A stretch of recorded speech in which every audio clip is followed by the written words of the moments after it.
පස්සේ අපි මාදුරුවය ජාතික උද්‍යානය බලන්න ගියා. පොළොන්නරුව, අරලගංවිල, මහියංගනය වගේ ප්‍රදේශවලට අතරේ තියෙන්නේ. ඒ වගේම හෙනානිගල සහ දඹානත් මේ භූමියටමයි අයිති වෙලා තියෙන්නේ. අනිත් එක තමයි මාදුරුවය ජලාශය.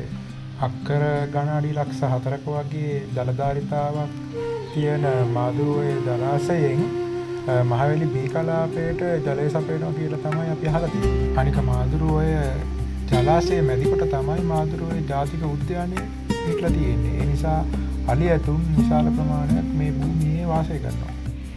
අපි ගියේ හෙනානිගල ඉඳලා නිසා ඇලබන්ට එකක් දිගේ සෑහෙන දුරක් ගිහිල්ලා තමයි සෆාරි උද්‍යානයේ එන්ට්‍රන්ස් එක අපිට හම්බ වෙන්නේ.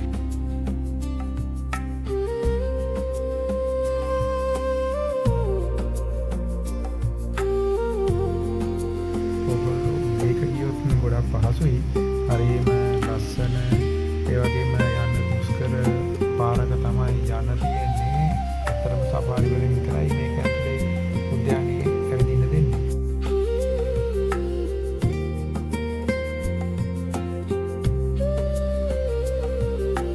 අපිට ඉස්සෙල්ලාම සංයාලියෙක් දකින්න හම්බුණා. මඩ නාගෙන හිටියේ උඩාක් ඈත හිටියේ. තනකොළ තියෙන ප්‍රදේශ තමයි වැඩිපුර දන්නට තියෙන්නේ. ඒ වගේම පොඩි පඳුරු.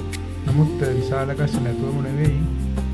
හේතුව තමයි උද්‍යාන කළමනාකරණයේදී ඒ සතුට හිතකර පරිසරය ඇති කරන්න ඒ ගහකොළ සුද්ධ කරපු ප්‍රදේශයක් නිතරම පවත්වාගෙන යාම. බලන්නකො මේ ගහේ කඳේ එහා මෙහා හැරිලා පේන හැටි.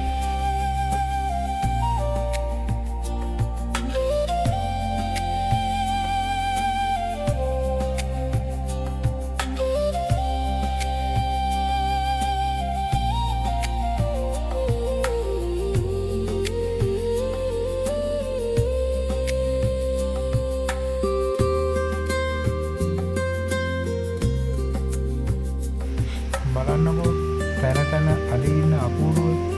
නමුත් වැඩිපුරම ඉන්නේ කෙනර.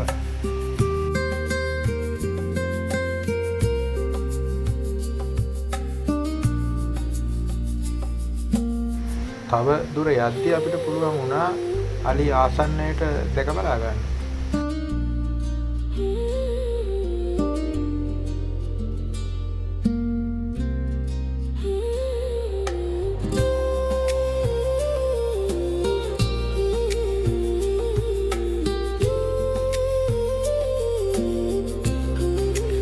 අලිරංචුවක වැඩිපුරම ඉන්නේ ගැහැණු සත්තු.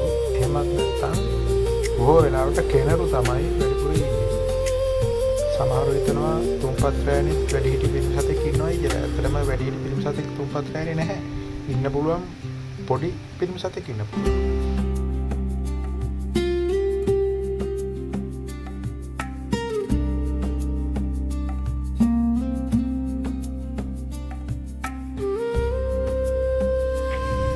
තියෙන්නේ කෘත්‍රිම ජලාශයක්. ඒක මේ සතුන්ට වතුර බොන්න ඉදිකරන ලද කෘත්‍රිම ජලාශයක්.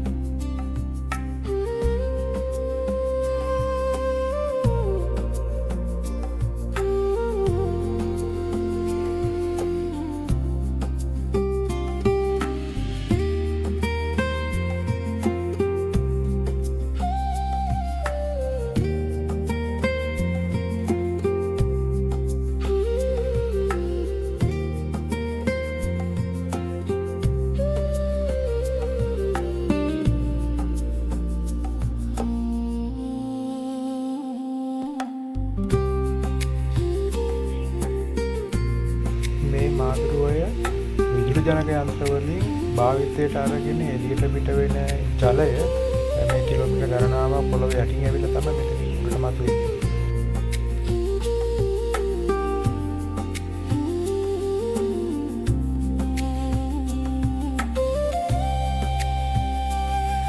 සෑහෙන වේගවත් සැඩපාරක් තියෙනවා මේ ස්ථානයේ. ඒ වගේම මේක පරලෙන් නම් ටිකක් අඩුයි. මීටර 4ක විතර පළලක් තියෙන 4-5ක වගේ. ඒ වගේම මේ විවිධ මාළු වර්ග එහෙම මේ ගොඩක් මේ ගැඹුරුම හරියේ ඉන්නවා.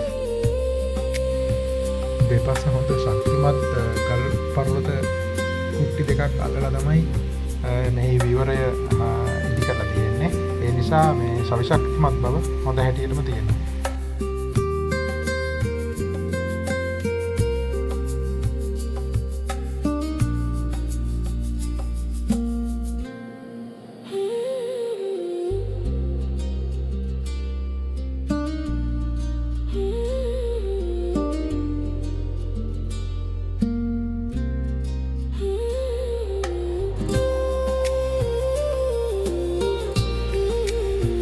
ඇත්තටම අලි පිට කහනවා නම් මමත් දැකලා නැහැ. මේ තියෙන්නේ අලි පනාව කියලා තමයි මේකට කියන්නේ. ඇත්තටම අලි පිට කහන ස්ථානයක්.